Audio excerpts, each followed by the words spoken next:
Welcome to another episode of the Dentology podcast, where we discuss the business of dentistry.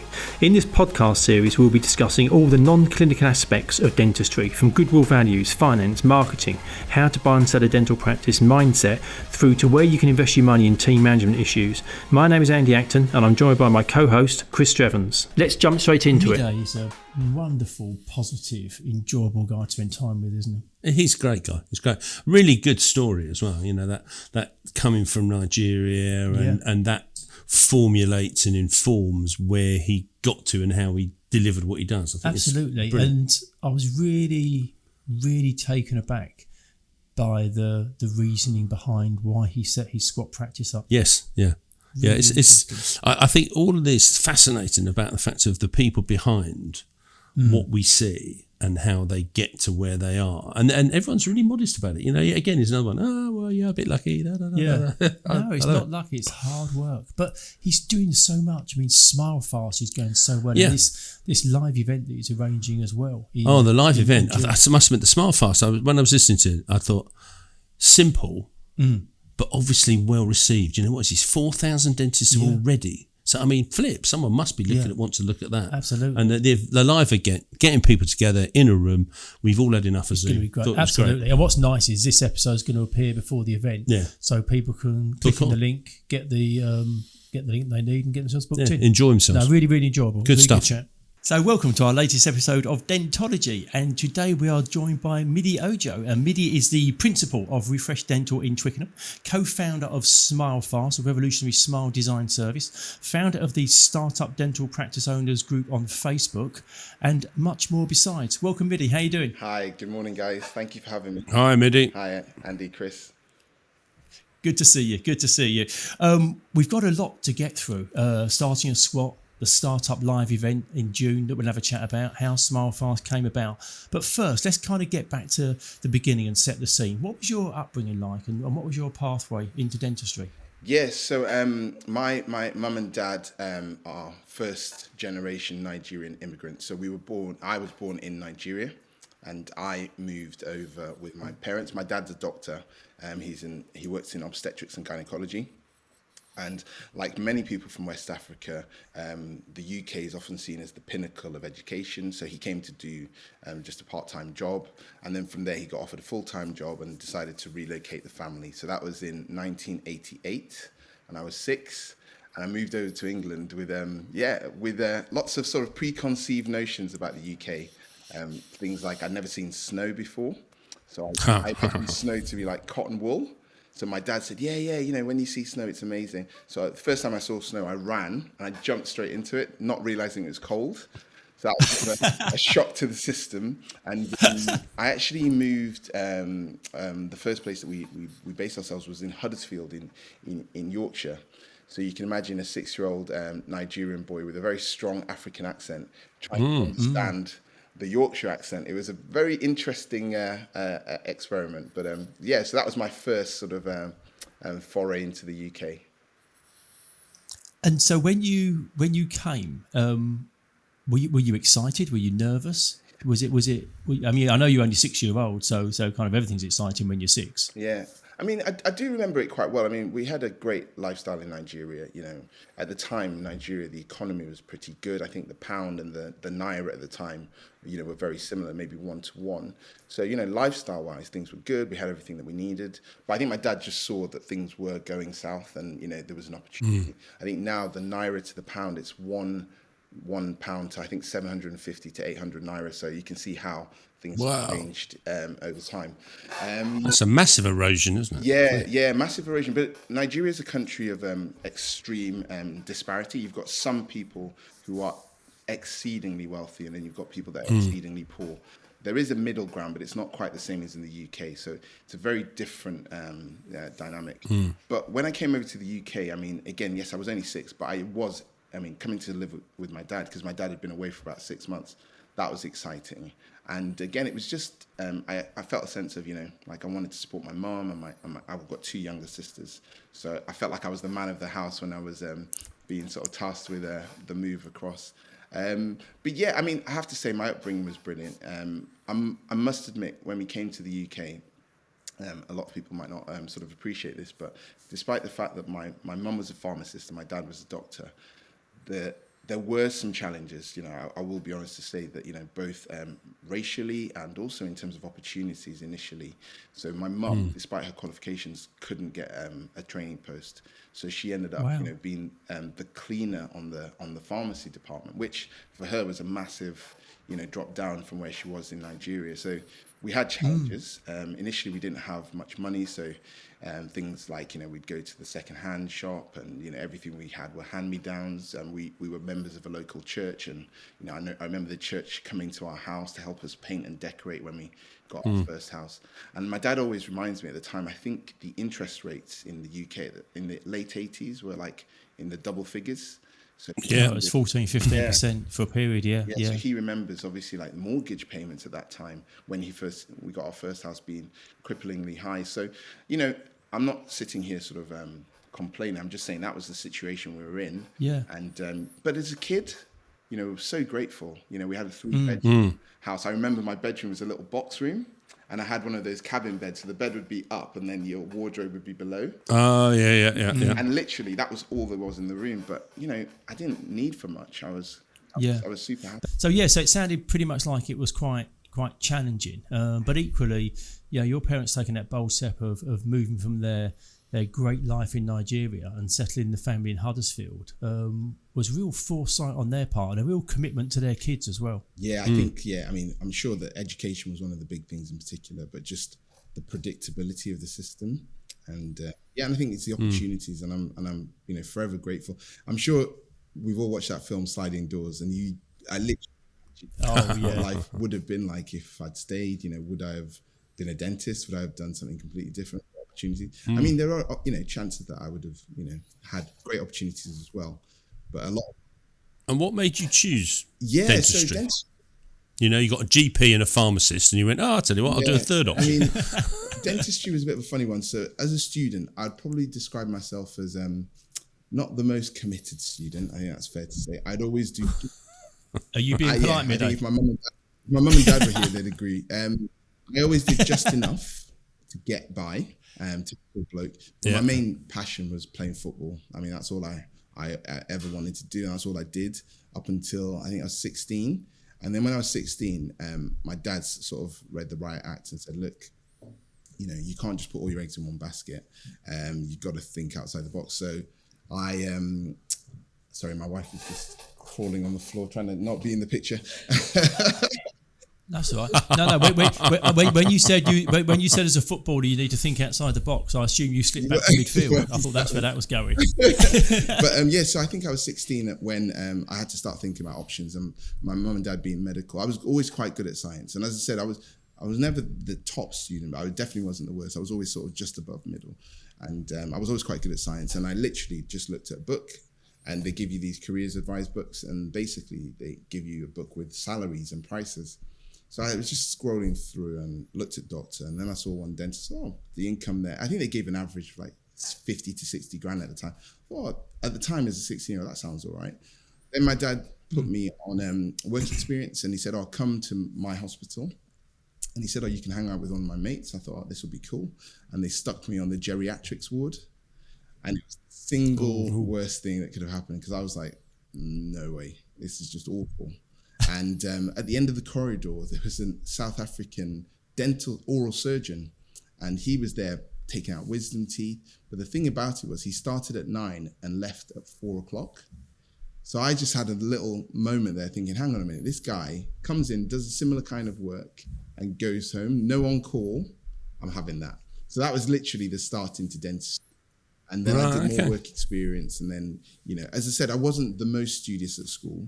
And all I wanted to do was play football. And I actually got a scholarship to play football at 18. But the decision was football or dentistry. And I realised that playing for Lincoln City at the time where I was living probably wasn't going to make me... I probably wasn't going to be a Premiership football player. So I think I made the right decision there. So you then went through dental school. Which school did you go to? Dental school, I went to Newcastle, the University of Newcastle upon Tyne, so Geordie land. And just something about So you really have moved around the country, haven't you? Sort of landing in Huddersfield, off to Lincoln, qualified in Newcastle, and now down in sunny it's Twickenham. crazy, really. And I've had great experiences along the way. Actually, I was on a course at the weekend, and I went to school in Huddersfield, and then I went to school in Wakefield. And randomly, I was only there for a year, but on the course I was teaching, I met 2 people that were in my year at school. However many years ago that was. That was a pretty random experience. So, yeah. Wow. That is random. Very random. Yeah. So you then obviously you qualified, you were an associate for a period of time, and then you got this itch to start your own dental practice. So actually it was a little bit convoluted. So qualified in Newcastle, then I moved down to do a house job, so a max fax job. I lived at home with mum and dad for a year, just sort of, figuring out the meaning of life and what I wanted to do, and also like decide if I'm going to get married and stuff like that. So I did that for a year. Then I moved down south, and moving down south was just a massive eye opener. So I got an associate job in Staines in Middlesex. And at the time, it was a fully NHS practice, but that's when I first heard about sort of private treatments and money, because everything was £18 and £40, and then at the time I think it was £150 for the banding. And that's all I was used to. Then I had to learn about talking about private treatment, because actually in the south, it's amazing the difference from the north to the south in terms of, at the time, there weren't many private practices in the north. So this practice I was in, although it was NHS, it was about 50-50. The patients would choose private treatment. So that's when I learned what my skill set was, which was building rapport with patients. And I realized that if you build rapport with your patients, after about 6 months or a year, they start asking you, what is it that I can do about my teeth? And it's a very powerful thing, because actually you have to know what the options are. And that's when I learned about private practice. And as I said, from within about 2 or 3 years, I went from fully NHS to fully private, because I had to learn the skills to do the dentistry. But because I had such a good rapport with my patients, the uptake was high. And even to this day, my uptake of treatment is quite high. And I'd like to think it's because I just tell people genuinely what I think is best for them. But I think you're right. I think rapport and likability get you an awful long way. I think people then start to trust you. And then when you make recommendations, whatever those might be, and they're much more likely to be taken up. Yeah, that's and I enjoy building relationships. I'm sure that not, and again, there are different personality types. Some people don't like the fluffy stuff, so I do tailor my style depending on who I'm talking to. So I try to sort of like mirror people, and I've learned some things along the way. I've gone quite a few excellent courses from the likes of Ashley Latter and one of my good friends, Jasmine Piran. She taught me a lot about NLP. I say it's sales skills. Yeah, and I think sales, but then funny enough, I just call it life skills, because I think if, like Andy said, if you're likable, and if you if something resonates with you in somebody else, you naturally just gravitate towards that person. And being authentic, I think that people can sniff a liar, can't they? Or a bit of bullshit. They're like, that doesn't ring true. That doesn't ring true. And I think if you've got that rapport, then that's what it is. Yeah. It's that being able to have a conversation that they feel they can also be part of, as opposed to being railroaded. No, it's so true. Because actually, when I first started doing that, because you had this spiel in your head, you'd start like trying to make everybody fit into a box, and you're absolutely right, it didn't work. It was a disaster. So you just have to be real, and You have to ask more questions. A lot of the sales courses that obviously in the banks we did was all about, you've got 2 ears and 1 mouth. So listen more to what people tell you, and then ask those questions, because then you will start to find out who those people are. True. And it's true. Otherwise, what was that phrase? A premature recommendation, wasn't it? Yeah. Always used to make me laugh, was, even though you know what they want, they have to come to the conclusion that that's what they want, rather than actually telling them, because the answer is, if you tell them too early, they won't believe you, because they'll think you haven't asked enough. True. And also just being genuinely interested. I think if you're genuinely interested in people and their life and what they're trying to achieve, everything else kind of just sort of falls into place, doesn't it? If you're asking questions and there's genuine interest, not just trying to gather information to make a sale. You really do want to build relationships and find out about people. The business can come later, and that sounds very much like your approach. I couldn't agree more. Yeah, I couldn't agree more. I think it's funny, isn't it? So both in banking and sales and in dentistry, the process is the same, isn't it? It's not actually Yeah, the end point. yeah, It's absolutely. letting people realize, like you say, that, and then they're informed. There's a guy in America, I think his name is John Coyce, and he calls it the hitman. I don't know if you've heard this expression. In dentistry, when a filling goes wrong, the patient comes in and says, hey, doc, your filling that you put in, your filling, was actually their filling. It's their tooth, and the problem was theirs. Yeah. So if you, like you say, give somebody a solution that they've not taken on, they blame you. Whereas if it's their decision, they're informed, they understand why, and they come in and say, oh, that tooth that we talked about, the one that you said this might happen, well, it did. It's such a powerful thing. And that's... Well, it just goes back to Frank Taylor. Just thinking about it, we link it. So we don't tell people what price to put on a practice, as in we value it. And then they'll say, well, what should I offer? And we say, well, we've put this value on. And then if the price goes above, then we never tell them what to do, because exactly that. Otherwise, it's our decision to tell them the price. Whereas if they choose the price, it's their decision to choose that price. Yeah. So how long were you an associate and honing these skills and building your kind of portfolio of experience before this itch to either set up or buy a practice? Yeah, so I'm just trying to do the maths now. So I think it was an associate about 7 years in the end. But I did move around, because one of the things I did find, and again, I'd like to sort of, openly mention this, I found it difficult finding a fully private practice. And at the time, I thought everything I needed in terms of a CV, but I just found it really hard to get opportunities in private practice, which is something I know happens a lot for lots of my younger colleagues. So I really struggled with that. But then I was lucky and fortunate to meet a guy called Martin Wanandea. You may know him from Dental. Oh, yeah. And I met him on a conference. And when you just click with someone, and he gave me a chance. And he looked at my CV and said, look, you're more than qualified. He gave me a chance. I won't forgive him and Nick for this, though. They put me in this tiny little box room, 6 months. And it was a test to see if I would stick out with it. The first day I was like, what is this? I had a better room in my NHS practice, but I stuck with it. And it was probably the making of me, because again, learning how to talk to people about like bigger treatment items, people actually want cosmetic dentistry. So I was fortunate enough. I became one of their main associates, and I learned. When that was that, from 2012 right up until I'm going to say 2017, 2006. So that was 10 years ago. Do you think the situation and the opportunities have changed in those 10 years for people? I mean, I'm going to be completely honest. I do think there is an element of your face has to fit. And, I know it's a bit of a controversial topic, but I also understand demographics. If you're not necessarily what somebody's, perceiving their target audience to be, that might play a part. I'd like to think it's changed a bit, although I have heard some incidences of some people not getting some opportunities. But I'm going to mention it now because I think, something that is very dear to my heart is equality. And, racial equality in particular.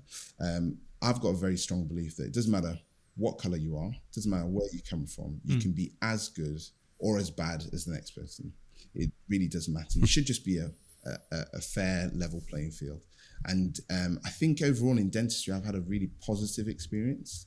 I've not had any sort of negative experiences, but I do think we can do more. And I'm actually part of a board with the Royal College of Surgeons talking about equality across the board. And it's something that, again, it's interesting to understand, again, people's dynamics and thought process. But overall, if I can mention it now, I mean, as a kid growing up, I did have a few incidences of racism. I probably had a few incidences more from patients, maybe, as well in dentistry, not so much in the practices. There were definitely a few jobs where I would go for the interview, and again, I thought I performed particularly well and I didn't get it. And I wouldn't put it down to race alone. I wouldn't say they didn't give me the job because I'm black. I would say they didn't give me the job because I probably didn't fit the stereotype of what they were looking for, which again, people can make their own sort of conclusions. I'm not offended by that. I don't take it offensively. I just see it as maybe human nature, and maybe in some circumstances, I should say human nature. And, even to myself, are we all victims of choosing somebody that we think fits the role better? Possibly. And so I'm not particularly emotional about it or sad about it, but I do think that was the reality for me. And how did that affect you? Did it make you more determined to succeed?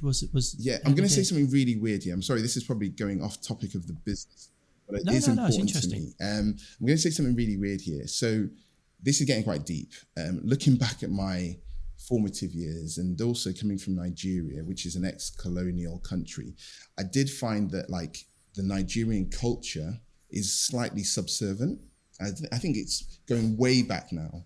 I think even within Nigerians, so not race, between, Nigerian, let's say like even my relatives, my uncle, there is this respect. Respect is a big thing. So everybody is your uncle. Everybody is a yes sir, yes auntie. And that's the rules. If I said to my cousin 2 years older than me, I said, hey mate, give me a clip around the ear roll. And that culture probably made me a little bit, I think, more reserved than I should have been. So I feel that in my career, I probably should have pushed on a lot quicker. And I feel that it took me to my mid-30s to realize that I can do, what I was saying earlier, I can do anything. Anybody can do anything. And I wish I knew that a bit younger. So my passions is now for younger dentists to be like, look, it doesn't matter where you come from. It doesn't matter what you look like. It doesn't matter who your mum and dad are. You can do anything. And not that everyone has to do everything, but just that you can. No, but you're a great example and spokesperson for that as well, because you didn't have the easiest start. Coming to this country at 6, and the success that you've had and the challenges that you've had. It's great for young people, young dentists to look at you and say, well, look, actually, there is a pathway. You can be successful. But also, you're right to be honest about it, because life isn't perfect. It isn't perfect for anybody, and different sort of portions of society have a harder time than others. And I think it's important that that's kind of acknowledged, because that is the reality, and it's not good, but it's just that's just as life is. It's also a non-race thing, isn't it? And the fact of there's so many people who just don't push. They just sit and believe that might be their lot, without sort of saying, well, oh, no, maybe I could push forward. So I think it's a good lesson that says, you can try, you don't feel that it's outside of your scope of reach, because you're the one who limits your reach. Exactly. Yeah, and it's good that it is being talked about. I know that you took part in the campaign when the BLM was being talked about in dentistry, and I think you and Yuande and I think Chinwe and some others talked about it, which is brilliant, because it's horrible to think that people aren't getting opportunities, and it's just bizarre, isn't it, to think that it's just based on skin colour. Yeah, again, it's remarkable. Right. I think my only thing is I don't like dwelling on the past. So for me, not forget the past. It's happened. Yeah, use it to inform us, but it's happened. Now what I'm thinking is, if I can see someone like me in a position, then I'll probably believe I can do it. And that's really my passion now, to like put myself in a position, and others. I've got great friends, Kevin Dapper as well. He's doing amazing things in dentistry. And it's just like, doesn't matter who you are. Doesn't matter, like you said, Chris, it's not about colour alone. It's just, some people don't push.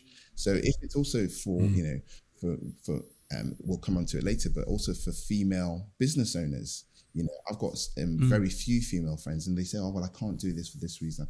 Well, actually, there are some people that can. And again, it's not for everyone, not like a one size fits all. But yeah, I think it makes me feel good if I think anyone can do what they want to do, or they can be what they want to be. Yeah. And it's great that you're taking your position in the profession seriously, and showing people what can be achieved, which I think is great. Lovely.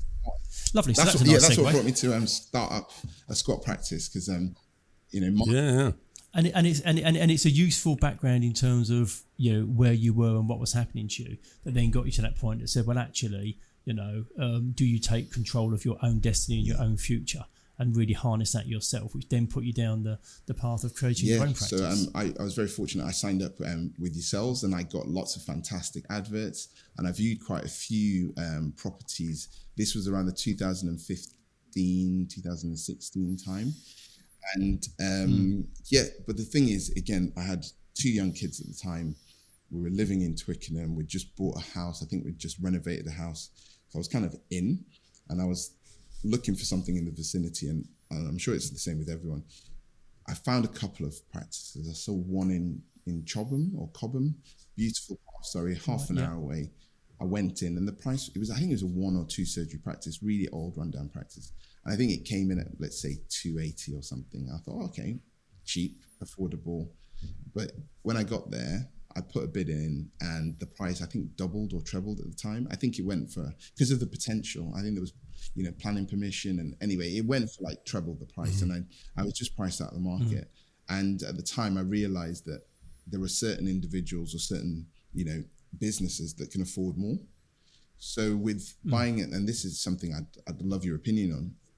At the time, I probably should have given you a call and like been a bit more specific. But I just thought, okay, well, I need something in the exact vicinity. I want it to look in a certain way.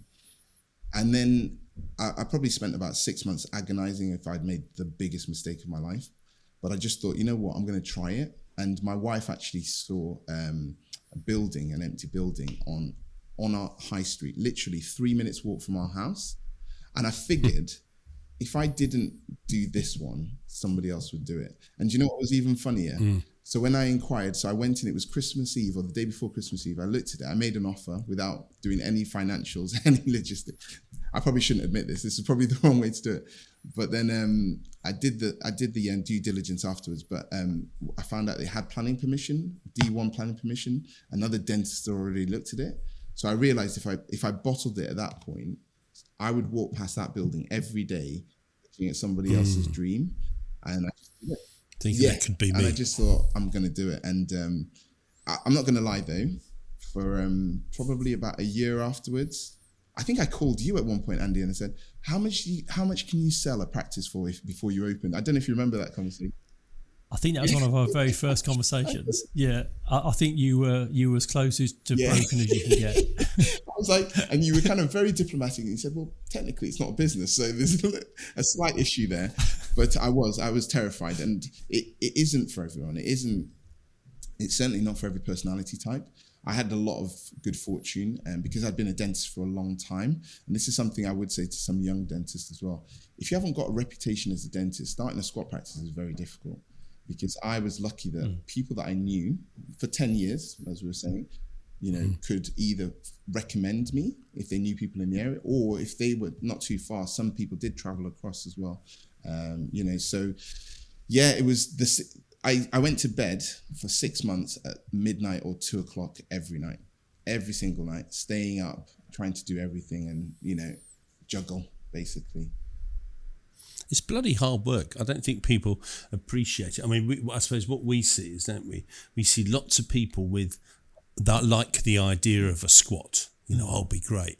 And then as soon as you start to drill into the detail, most people just fall away because they either can't be bothered, they don't want to spend the money, they don't want to commit sometimes their houses and stuff like that.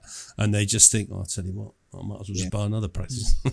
And I think sometimes, Mide, you say about that, you kind of put the offer in, you didn't really know what was going on, and kind of you just grabbed it from there. But we've talked before about naivety is quite a useful skill to have, because if somebody had laid out to you everything that could go wrong and how hard it was going to be, you probably would have stayed in that box working in that practice, because it would just feel so overwhelming. Whereas if you just deal with the challenges as they come, one by one, you knock them down, and suddenly you end up with Refresh Dental. That's how you eat an elephant, isn't it? Yes, piece by piece, according to TQM, whatever it was, Total Quality Management. I couldn't agree more. I think fortune definitely can favour the brave.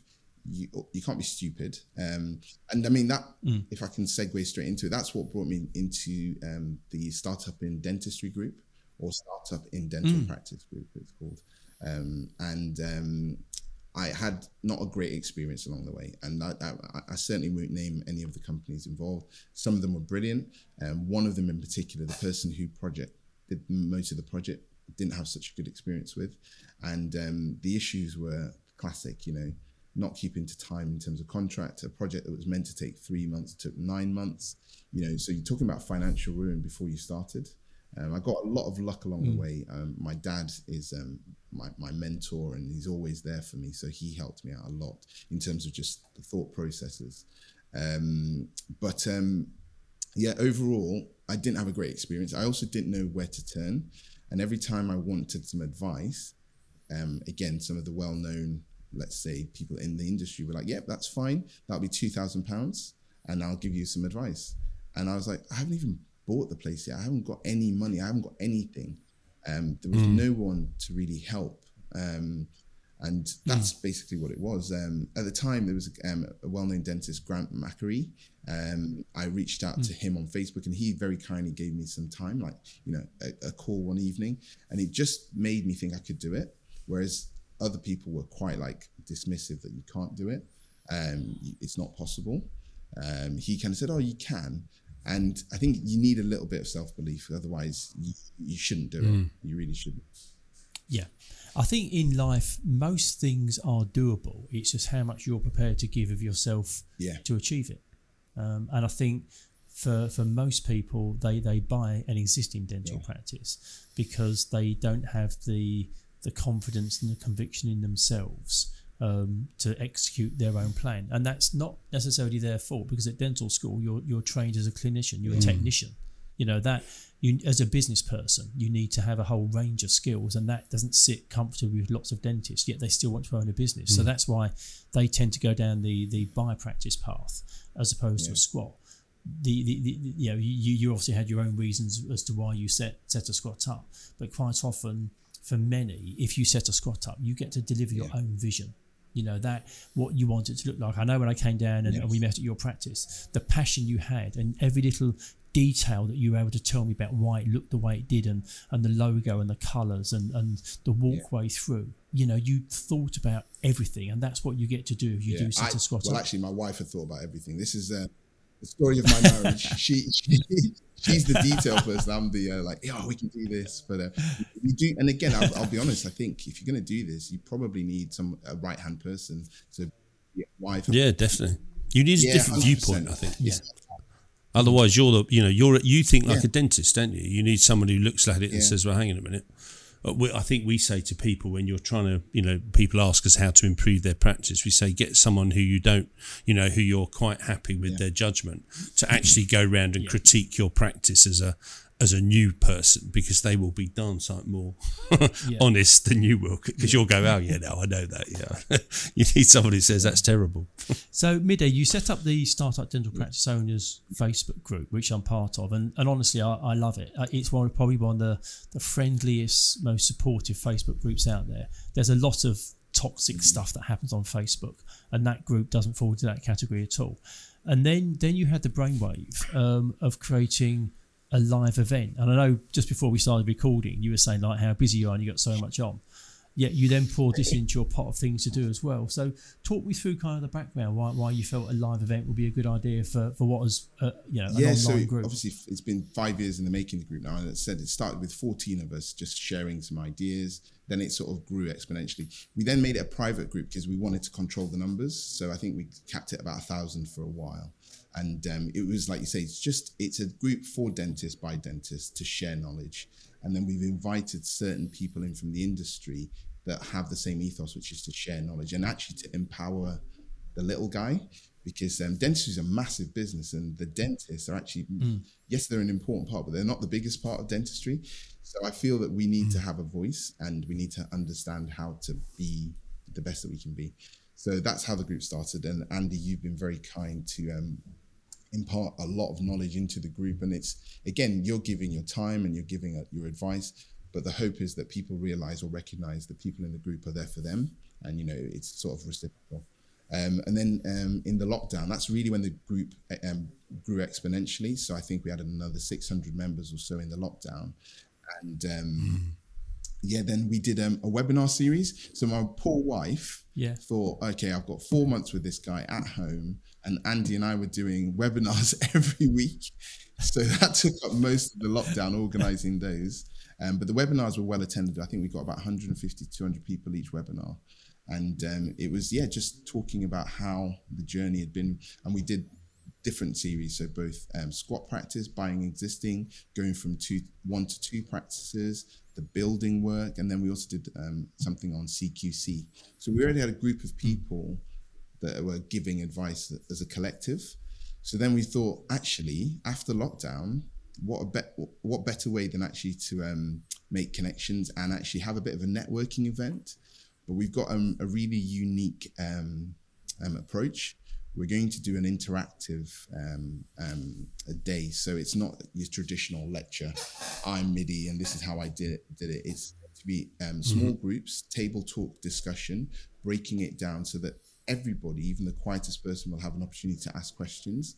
It's not about the loudest person in the room putting their hand up and asking questions.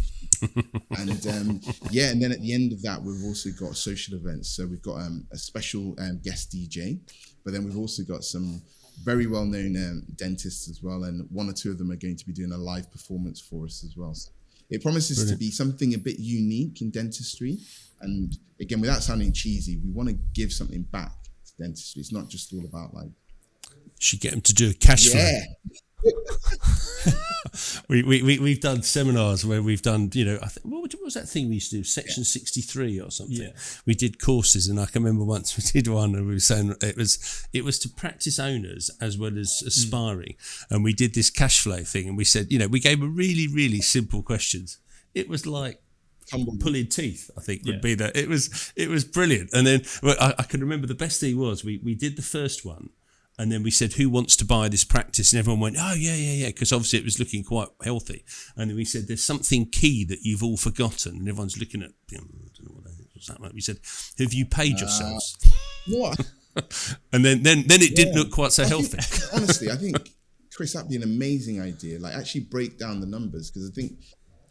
Yeah, just show people what... Because they have no concept, the fact of, I do a bit of dentistry, but actually, I've got to pay for the materials. I've got to pay maybe my associate. How am I going to manage that? Do I need an overdraft? Oh, flip! I'd forgotten about an overdraft. What's an overdraft? How do I get an overdraft? I think it's a great one, because you can make it as complicated to make them look really stupid, or make a really simple one, which just brings the point home that says, actually, how does, you must have had it when you started, flip, how does this money move around my business? 100%. How does it work? You just learn on the job ultimately, but you know ahead of time what you're buying, shouldn't you?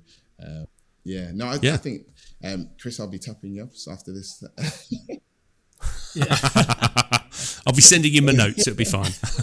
I'll have to find them, but I'm sure we can sort something out for you. Yeah, simple. I just think something like that, as you say, you want an interactive one. And it just creates that, oh man, this is money. but also, I think taking a digital group into a live event is a smart idea, because I think the online stuff's great, but there's no doubt over the last couple of years, I think everyone's done with Zoom and digital this and digital that. I think people are quite keen. So I think to take it into a physical room, just to connect people and build relationships is good. And if there's some knowledge that can help people either run their business better or learn more about a business they're about to start, it's going to be a really valuable day. When and where is it, Mide? Let me get this right. The 25th of June, I believe, which is Saturday, the 25th of June. And we've got an amazing venue. So it's the Sheraton Heathrow. And they've just renovated it. So obviously they did it just for us, which is very kind of them. Yeah, that's very nice, isn't it? Lovely, multi-million-pound investment. Money at it, and it looks absolutely gorgeous. So we've also managed to hire, I think, 4 or 5 breakout rooms. So we've got, so it's going to be really, really, like, as I said, interactive and small. It's not everybody in one big room. Then, as I said, in the evening, we've also got an evening event, which honestly, guys, is going to be epic. The guest DJ is organising a few performances, shall we say, as well. So super excited about it. Brilliant. How do people register? There's a jot form link which I can share, which you simply click on that, and then you can make the payments directly from there. Well, what we'll do is we'll put that in the notes, because this episode's going to be released before the event. So what we'll do is we'll put in the notes the link to the jot form. So if there's anyone listening that wants to come to that event, they can sign up for it. I just wanted to mention as well, I mean, so it's been 5 years now. So I think I'm in a very good position to share, looking backwards now. And whilst the first year, 18 months were the toughest, the preceding years after were amazing, because what happened was I was able to get, not without some challenges, but I was able to get the team in place that I wanted. And, when you've got the right team, your business can grow. And I've been very, very fortunate. I've made some really good connections. I've got some really good contacts now. So I'm the club dentist for Brentford Football Club, and I love football. So I get to interact with them on a one-to-one level, and I'm able to create my own market, my own business. And then, I'm fortunate that the practice is part of the community. So, we get, relationships with, local businesses and local schools. So really, I'm a very fortunate and I'm a very grateful person for where I am at the moment. And who knows what's going to happen in the future, but I'm just quite excited at the moment. You're really creative and entrepreneurial. Where does that come from? Because your mum and dad have kind of quite traditional healthcare professional jobs. That doesn't fit with the kind of creativity and entrepreneurship that you've got. Do you know where that comes from? Dare I say it, genetic. I think it actually comes from my dad's side of the family, because my dad, although he's a GP, he was a consultant in the hospital. He left that, went retrained to be a GP. And then from there, he's actually set up his own business, his own clinics off the side of it. And my mum is the opposite. Right. She's a bit of, she'll admit it, she's a bit of a pessimist. So she's massively risk averse. So I think it's from my dad's side of the family.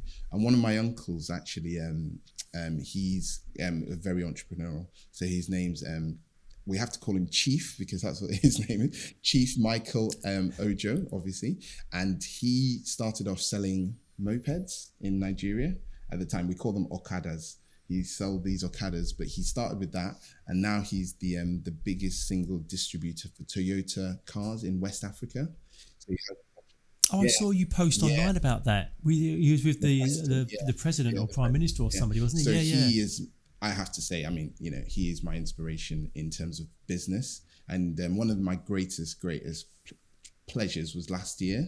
He comes to me now for all his treatment. So the Harley Street dentists are not so happy, because he used to go to Harley Street. He's got the money, he paid thousands and thousands in Harley Street, but now he only wants to see me.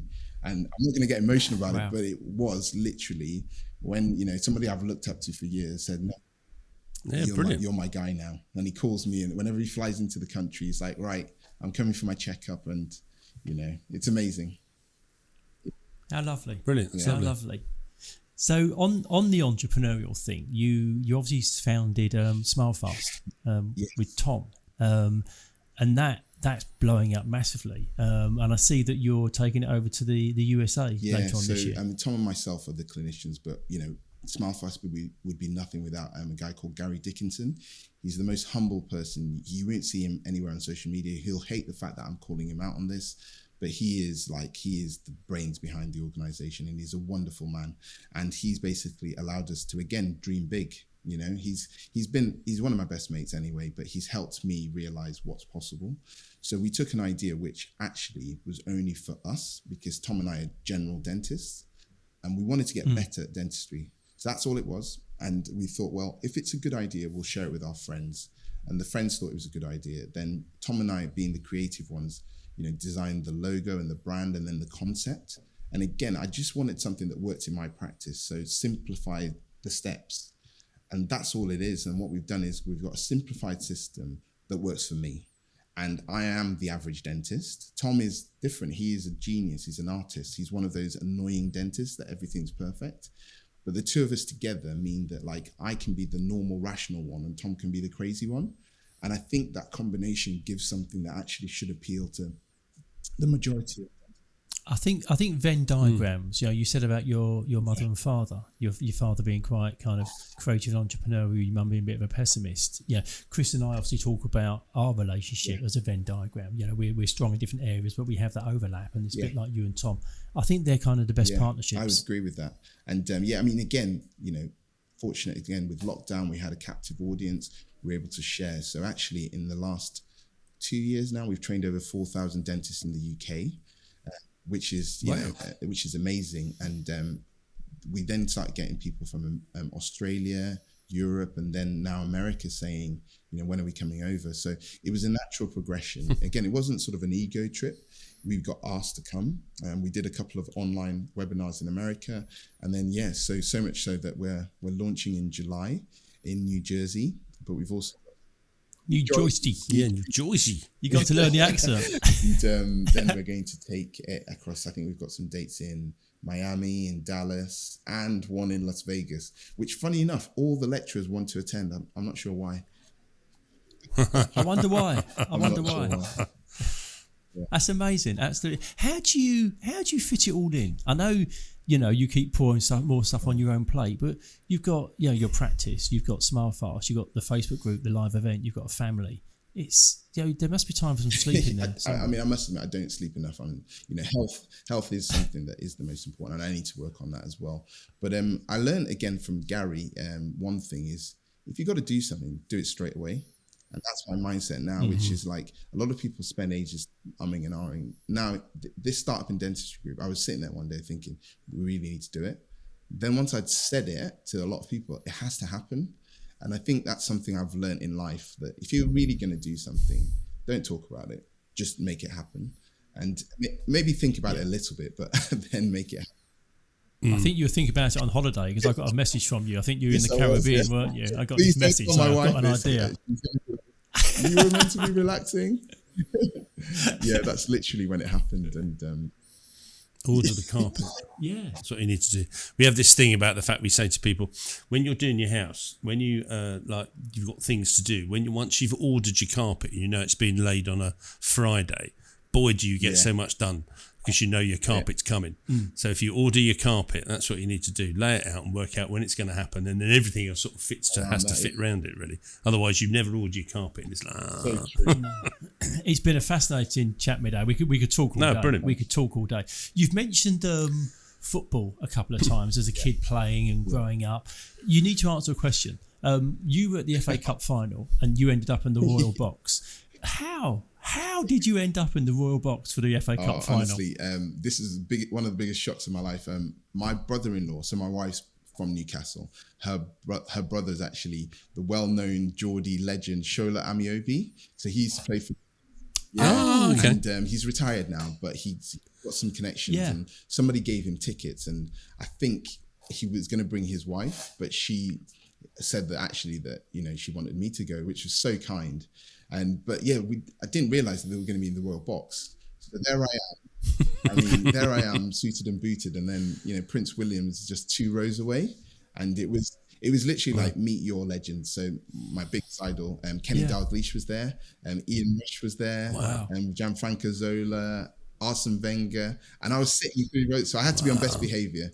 But then when we won, everybody else was sitting very prim and proper, but when we won, I couldn't resist. You couldn't contain it. He's been calling me a hooligan, but I couldn't resist. What an amazing experience. Quite right too. Did they send you a dress code? Can you imagine if you rocked up in shorts? It was shirt and tie. And Gianfranco Zola, actually, true story this, he was in the foyer beforehand and didn't have a tie on. And they had to go and get him a tie so that he was allowed in. True story. Oh, wow. Oh, so very strict. Wow, yeah. Yeah, honestly, that was... Brilliant. Other than my wedding and my children's birth, that was probably one of the greatest days. Yeah. One of your highlights. Get those in first. Just in case my wife is. I'm not scared of my wife, but she is an intimidating lady. Yeah. What an amazing day. Absolutely amazing. So we always wrap up in the same way. We always ask our guests the same 2 questions at the end. And the first one that we're interested in is, if you could be the fly on the wall with somebody in a certain situation, where would you be, and who would you be? Yeah, I thought about this, and I wanted to say something really deep, meaningful, and insightful. And then I was like, actually, the thing that I wanted to see most was in the Champions League final in 2005, where Liverpool were playing AC Milan and we were 3-0 down. And at half time, because Shola were best mates, so we watched it together in his house. And at half time, we were literally about to switch it off. And then we said, we'll just watch the first 5 minutes of the second half. And as you probably know, Liverpool came back from 3-0 down in the final to win 4-3. Now, it might not be the most, the most sort of, not the most impressive story, but for me, it's just like the mental fortitude to come back from that. And that fly in the wall moment, because everything that I do attribute it to sport, because, you work as a team, you win together, you lose together. But the euphoria that they must have felt in that moment, I would have given anything to see the change from halftime to the end. It would have been incredible. Yeah, massive turnaround. It's probably brilliant. The fly in the wall moment, I think. And then if you could meet someone Who would you like to meet, given the Again, opportunity? I'm so sad. It's football related again, but I think there's a good reason for this one. I'd like to meet Jurgen Klopp. Again, it might be that he's just lucky, but the guy's got something about him. He's a leader. He brings people. He creates a brand. He has a sense of authority about him, and I just think that and there's something about him that I think would be incredible. And I'd love to meet how he's led 30 plus blokes into this sort of mindset that he's got now, that where they believe they can do anything for him. And I think it's and not an easy group to manage as well. You're talking about, guys from their mid-late teens to their early mid-20s that have literally everything that kind of money can buy. It's not an easy group to manage at all, and he does it incredibly well. So that would be my my go-to Jurgen Klopp. Sorry, I should have said somebody like a politician or like something deep and meaningful. Nelson Mandela. No, we've had a whole range of people. We've had a whole range of people, from people putting out, cartoon characters, footballers, politicians. There's no right or wrong answer. It's just interesting, and over time that answer might change as well. I think that's right. I think it does change, doesn't it? I think as your life experience changes, you say, I think Boris Johnson. No, maybe not. No. Well, Mide, it's been an absolute joy. It's been really enjoyable. I wish you every success. I'm looking forward to seeing what the next 10 years plus brings, because the speed you're moving at, there's going to be a lot more to come, I'm sure. Yeah, brilliant. Lovely to speak to you. Chris, make sure you're free. I need you to do the cash flow thing for me. Oh, yeah. Let me know. Send me an invitation. Did we go to the Sheraton? Was that where we went to the Bollywood thing? Oh, it's the other one. So there's a second one further down.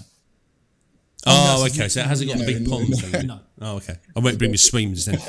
Well, you can, but but it'll be a little bit silly. Excellent, Mide. Right, we'll catch up soon. Look after yourself. Cheers, man. Have a good day. Thanks for listening to this episode of Dentology, where we discuss the business of dentistry. If you like what you heard, please do subscribe where you found this episode. That would be amazing. And also follow us on Instagram.